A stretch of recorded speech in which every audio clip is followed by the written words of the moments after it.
All right, let's dive into some of the smallest, but seriously most powerful words in the entire English language. You can think of them as the secret helpers, the kind of invisible architects that build the sentences we use every single day without even realizing it. So, let's kick things off with a question. About questions. Have you ever stopped to wonder what the real secret is to asking a question in English so that it sounds, completely natural and correct? I mean, you might hear someone say something like this. You like to read poetry? And yeah, you get what they mean, but it feels a little off, doesn't it? It's like it's missing a key ingredient to make it a proper, fully formed question. Well, the solution is actually really simple. It all comes down to a special group of words we call auxiliary verbs, or as most people know them, helping verbs. They are the exact missing piece of the puzzle. So what is an auxiliary verb exactly?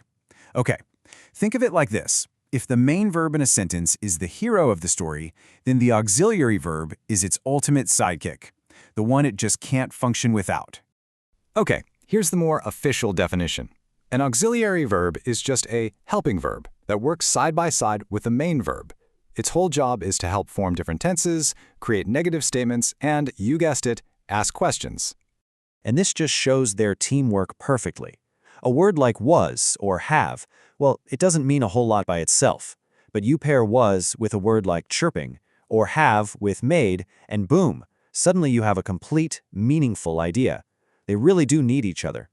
And these little verbs, they are incredibly busy. Seriously, they're not one-trick ponies. They're what you might call a verb of all trades, handling a bunch of super important jobs in our sentences. Just look at all the stuff they do. They help us ask questions. They let us give short answers like, yes, I do. They help us avoid repeating ourselves, and they create those nifty little phrases at the end of sentences called question tags.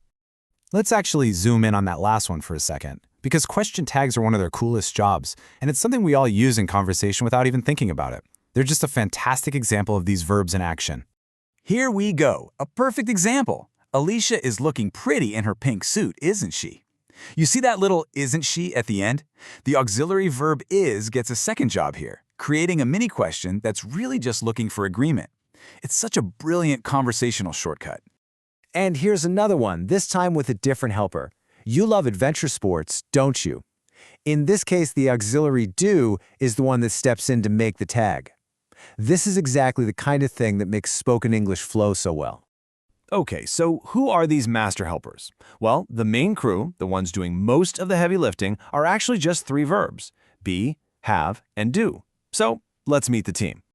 First up is be, which you'll see in all its different forms, like is, are, was, and were. Its first big job is to pair up with ing verbs to show that an action is ongoing, like she is playing. It also helps us form something called the passive voice, as in, the students were asked, which puts the focus on who is receiving the action. Next on the team, we've got have. Now, this verb is a master of time. Its main gig is to form what we call the perfect tenses, which is just a fancy way of saying it helps connect actions across different points in time. For example, he has always been assertive, tells us that a quality started in the past and is still true now. And finally, we have do. And this is the verb that solves that problem we had right at the beginning. It's our go-to helper for making negative statements like, they do not have the book, and for asking those clean, correct questions. Does Drishti like to read science fiction? But hold on, do has one more trick up its sleeve. It's got a secret power that can add a whole new layer of meaning to what you're saying. And that power is emphasis. Just look at the difference here. I understand your problem. That's a normal statement. But when you add that little helper verb and say, I do understand your problem, you're adding so much more force and sincerity. It totally changes the feeling of the sentence. It proves do isn't just for structure, it's for emotion too. So, there you have it. After that quick little tour, you now know the secret. You can see these little verbs everywhere, working quietly in the background. And now it's time for you to put that new knowledge to the test. Here's a fun little challenge for you. For the rest of the day, try to be a helper verb spotter. Whether you're reading an article, listening to a song, or watching a show, just try to notice how many times you can spot be, have, and do helping out another verb. I promise you're going to be surprised how often they pop up. And that really brings us to our final thought. Now that you're in on the secret of these tiny powerhouses, how is it going to change the way you think about your own sentences? How can you use them not just to be correct, but to be more clear, more natural, and maybe even more powerful in everything you say and write?